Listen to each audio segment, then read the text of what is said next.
semuanya, perkenalkan nama saya Dewi Fonesia. Saya merupakan mahasiswa semester 4 dari Sekolah Tinggi Bahasa Harapan Bersama. Nah, hari ini saya akan mereview sebuah jurnal yaitu berjudul Pengaruh Gaya Belajar Mahasiswa Program Studi Bahasa dan Sastra Tionghoa di Surabaya terhadap hasil mata kuliah Bahasa Tionghoa Komprehensif, yaitu karya Felicia Sanjaya, Budi Kurniawan, dan Chu Shui-ching. Nah, pertama-tama saya ingin memberitahu bahwa bahasa Tionghoa adalah bahasa yang paling banyak digunakan secara global, yang kedua setelah bahasa Inggris ya.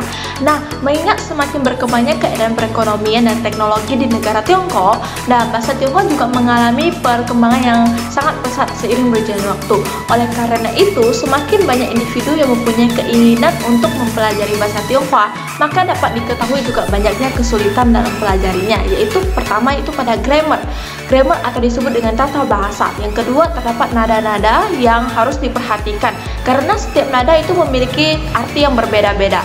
Kemudian memiliki banyak kosakata di mana terdapat banyak sinonim, dan keempat itu adalah memiliki karakter Hanse. Selanjutnya adalah 6 macam gaya belajar, yaitu yang pertama itu visual.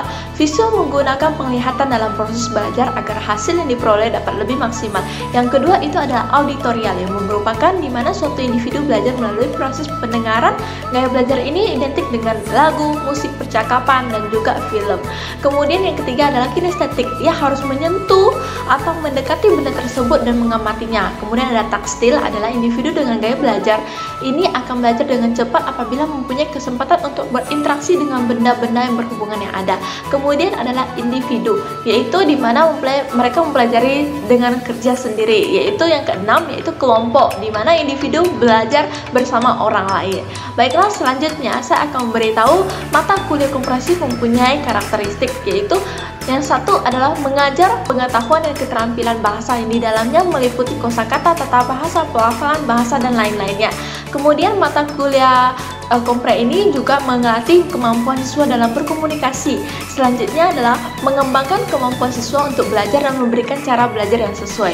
Metode penelitian yang digunakan dalam penulis ini itu menggunakan metode kuantitatif, karena peneliti ingin menguji gaya belajar tiap individu serta mengetahui apa pengaruh gaya belajar terhadap nilai yang diperoleh. Maka dari itu metode yang digunakan kuantitatif menggunakan instrumen berupa kuesioner. Selanjutnya adalah analisis. Berdasarkan penelitian ini dapat diketahui bahwa gaya belajar yang paling banyak adalah gaya belajar auditori, sebanyak 132 siswa dari 207 siswa, karena berdasarkan kebiasaan dari siswa ini mempelajari bahasa adalah lebih cenderung menirukan apa yang mereka dengar. Selanjutnya dapat dari perhitungan yang di dalam jurnal bahwa gaya belajar yang mendukung keberhasilan dalam mata kuliah komprehensif ini adalah belajar individu, yaitu hal ini dibuktikan dari tabel korelasi yang diperoleh. Dapat dilihat bahwa hubungan gaya belajar individu mempunyai nilai P besar 0,046. Dengan demikian HO yang mengatakan bahwa gaya belajar terbanyak tidak mempengaruhi keberhasilan siswa dalam belajar yang dapat diterima.